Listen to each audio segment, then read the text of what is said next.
جس نے اللہ کی باندھی ہوئی حدود سے باہر قدم رکھا اس نے اپنے آپ ہی خود ظلم کیا۔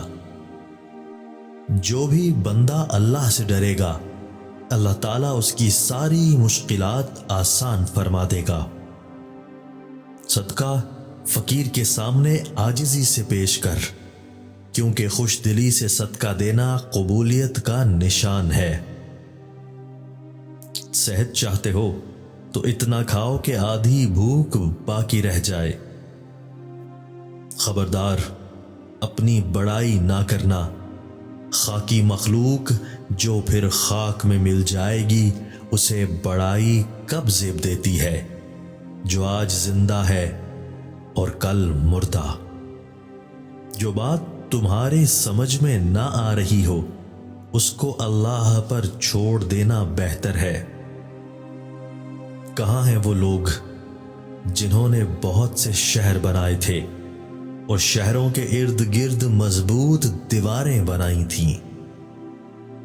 اگر تم تقوی اور پاک دامنی اختیار کرو گے تو تھوڑا عرصہ ہی گزرے گا کہ تمہیں پیٹ بھر کر روٹی اور گھی ملنے لگے گا۔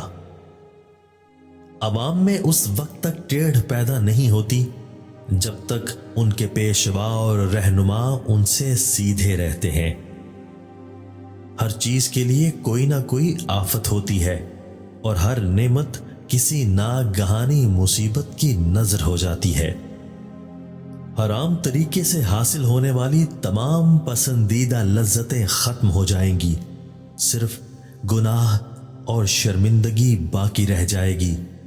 بدکار آخرکار برے انجام سے دوچار ہو کر رہیں گے۔ جس لذت کے بعد آگ ہو بھلا اس کا کیا فائدہ؟ اگر آنکھیں روشن ہیں تو ہر دن روز حشر ہے۔ فقیر کا 1 درہم صدقہ بہتر ہے غنی کے 1,00,000 درہم صدقہ دینے سے۔ جس نے ایک دن میں 7 عجبہ کھجوریں کھائیں اس کے پیٹ کا ہر مرض مارا گیا، اور جس نے ہر روز 21 کشمش سرخ کھائیں وہ اپنے جسم میں کوئی ناپسندیدہ شکایت نہ دیکھے گا۔